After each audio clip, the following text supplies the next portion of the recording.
Articles about the president for 4 years, now wrote this hard-hitting piece about Biden bringing a cat to the White House.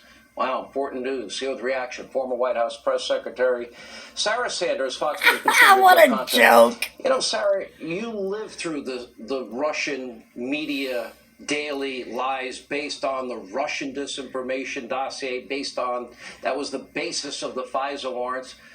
I don't know. Did anyone in the media ever correct the record after 3 years of lies? Not only did they not correct the record, but they kept trying to push the story long after we had spent millions of taxpayer dollars, hundreds of thousands of hours in testimony. Over 500 witnesses came through that process. They still kept trying to push it after all that had been completed, and we found out there absolutely was no there. Look, this is no surprise. The media has been in the tank for Joe Biden and against Donald Trump since the day Donald Trump first ran for office. That's right. They hate him and they hate everybody around him, and they give everybody else a total free pass. And the idea that they were proud of themselves for pushing for a question to the most accessible president in U.S. history is pretty laughable in so many ways. You know, Joe, you follow the media.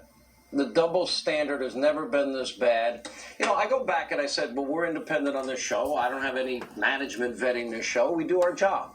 We vetted Obama. Nobody else did. We did the Russia. We were vindicated by the Horowitz report. We vetted Biden. They wouldn't do that either.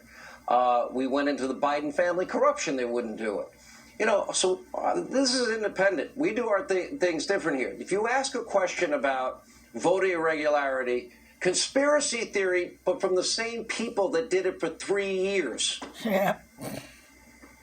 And you mentioned the Obama White House before, Sean, as far as the way they treated the press. And a lot of people in this business believe, well, oh, good, a Joe Biden presidency, we get to go back to that where President Obama may have treated them in a friendly manner and treated them with respect. But if you look at the record, and Sarah brought it up before, President Trump is the most successful president we've ever had in taking more questions in 4 years than any other president has in 8 by a country mile. But remember, it was the Obama-Biden administration that spied on James Rosen, who was with this network at the time. It was the Obama-Biden administration that seized AP reporter phone records secretly. It was the Biden-Obama administration that also rejected a record number of FOIA or Freedom of Information Act requests. But most importantly, Sean, at the height of the financial crisis, where we had double digits unemployment, this is in 2009, and the president at the time, and Obama, was trying to sell Obamacare, he went 308 days without a solo press conference. That's a full-term pregnancy plus a month. And that's what you're going to see now with Joe Biden. Very little accessibility and very little scrutiny from the press and criticizing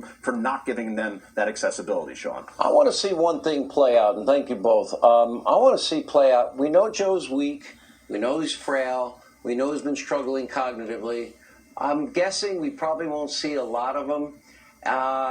It'll be interesting to see if this becomes an issue. I think they'll continue to protect him. It's sort of like the media mob campaign protection program, like the witness protection program. All right, guys, thank you. More Hannity right after this. Hey, and don't forget how they had to sneak him in the hospital because he hurt his foot.